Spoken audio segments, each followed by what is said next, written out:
mountain mint here in the States, but most of our mints, like peppermint, is from Europe.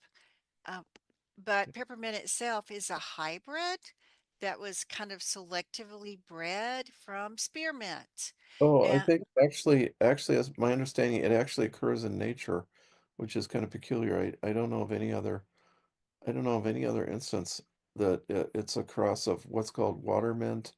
It grows, and spearmint, yep, right. And this right. occurs naturally, which is like very surprising. Yeah, and that's what I was meaning. It wasn't that it was two things got together and made a third one. Yeah. Is what I was trying to say as a hybrid. But that would be the wrong word. It would be cultivar would be a better word, maybe. It's a Hybrid cultivar. might be right, but see that Yeah. Mentha X piperita X means that it's a cross between two things. But what's crazy is it occurs in nature. So, and I don't know what that means, how closely those plants are related, but so be it. There it is, beautiful. It looks like in Appalachia there, that it's beautiful along a creek or something with the mountains in the background. Well, it So, is hot. It is a stimulant in Southern folk medicine. It is a potentiator and helps drive a formula to wherever it is you want to go. Anyway, it's considered stimulating. I find it peppermint tea particularly useful um, in a couple of different situations. One is for airy people who don't do well with caffeine but need a afternoon pick me up. Peppermint can be like caffeine to an air type. I've seen this over and over, and this is actually what I recommend to for airy type people who need stimulating, and they're getting tired in the afternoon. Peppermint tea, very uplifting, very stimulating, moves the blood, and gets the brain going again. yeah, Um, but it's also a relaxant at the same time, which is a good thing too. yeah, relax the muscles, relax the body, but stimulates the brain. Yeah. It wakes you up. Peppermint tea can wake you up. It is a digestive aid, hence the little peppermint candies at the end of a meal. It is antispasmodic on the digestive tract and relaxing to the whole digestive system. Excellent for any kind of spasms in the colon, particularly diverticulitis when there is a lot of pain and inflammation around the diverticuli, and there may or may not be infection, but just for pain relief and to reduce the inflammation and get the feces moving again. Oh my God, I get tincture of peppermint. I make tincture of peppermint just for digestive issues. I know that the oil of peppermint is what actually shows up in a lot of over-the-counter products. But personally, I think the tincture of the leaf is so much better for digestion than the oil. It just works better. The oil, the essential oil of peppermint, one drop can kind of like go into a half a gallon of water, you still taste peppermint. It's almost like too overwhelming for the digestive tract. Where I also think there are some other substances in the leaf that, other than the oil, I think the oil is probably the main part of the active activity of peppermint, but I think there's some other compounds, some polyphenols, some bitter principles under there that you don't get in the oil, but if you do a tincture of the whole leaf or a tea of the whole leaf, it just has nuances of flavor that show through. And so I encourage you to try that. Try like tasting peppermint tea um, versus essential oil, which is like fills your mouth up. And yes, it's antispasmodic, but I feel like we're missing some compounds in there. So I much prefer tincture of peppermint leaf, but literally anything above the ground, leaf, stem, flower, whatever it is you want to Right. use, right? So peppermint tincturing it is kind of weird You can tincture this too long. Anybody ever tincture peppermint? You can tincture it too long. So, sometimes I tincture something and a year later I go, I'm going to press this now, just Right. because, right? Yeah. We've all done that. You can't do that with peppermint. If you tincture it too long, you've lost the mint. Oh. And you go to press it, and it's just bitter. Hmm. There's a hint of the mint back there, but you've lost the minty.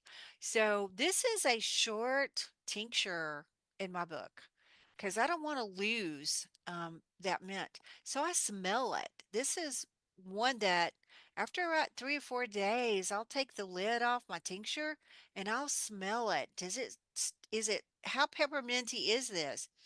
And somewhere around day 7, I might go ahead and strain it or press it out. Um, it's it's just unique like that. I haven't found any other plant other than spearmint is kind of the same way. Um, but I don't grow spearmint, but I've known people who have. The mountain mint we Yeah. have here, which is native, it also has not only a lot of menthol, it has camphor in it. And you can tincture that for a long period of time, but after about 3 weeks, that needs pressing too. These are not like I'm gonna tincture this and put it in the back of the cabinet and forget about it for a few months. You will lose some of the mint if you do that. Um, so So what go ahead. alcohol do you use then? I generally use vodka or Everclear, and it Right. depends which one is cheapest at the moment. Right. But I'm not opposed to using vodka for that because I'm going to use it. I mean, I think vodka is just fine if you're not trying to store your tincture for 25 or 30 years. And I'm not. I mean, if you got long storage, then yeah, Everclear, 50 years later, hey, this tincture's still good. That would be more like Everclear. But if you're just after like 7 or 10 years, I think vodka works just fine. Yeah, I can't remember having made a tincture. I haven't used this for a while. But Monarda does not turn out in brandy. That's why I asked you. Mm, Um, you just cannot tincture it in brandy. So you gotta tincture it in vodka or Everclear, and that that is really great, and it really brings out the oils and everything. So I would imagine it's the same way. These two plants have some resemblance. They are different. I mean, they're quite a bit different, but they're similar. And one of the similarities they have, almost no other herbs do I know of that I would say they're hot and cold.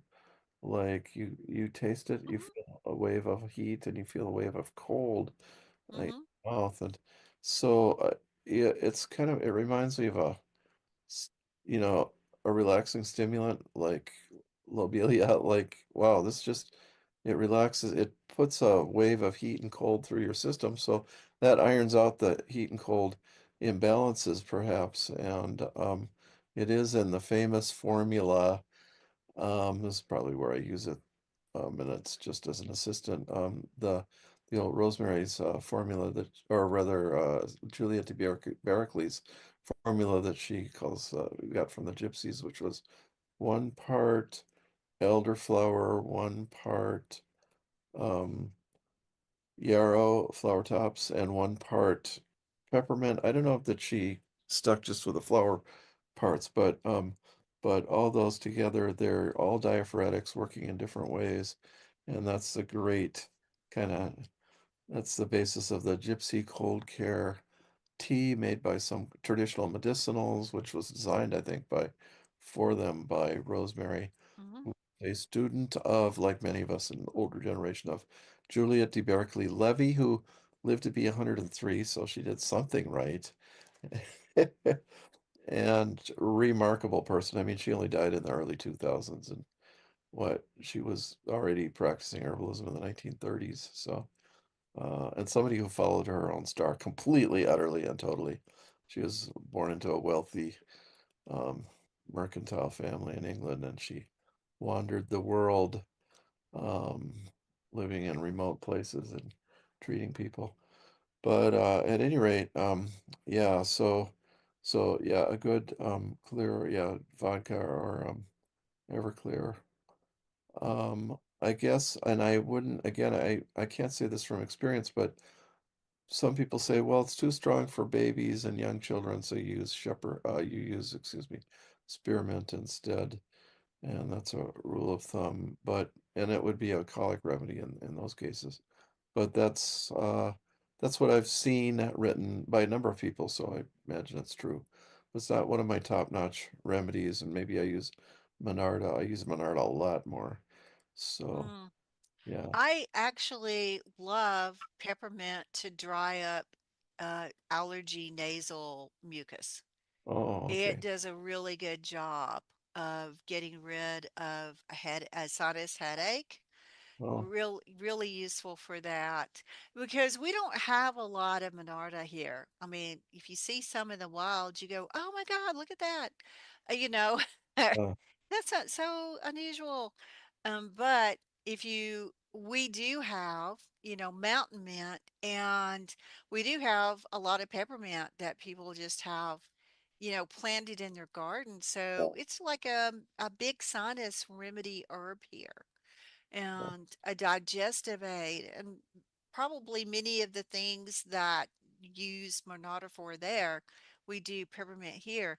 And you said hot and cold. I like to think of it as icy hot, right? And it makes um, peppermint and or mountain mint both make really good rubs. Like, Yeah. yeah, so you infuse it into oil and you make a rub, so like a chest rub or for sinuses, um, like a vapor rub. So those get a lot of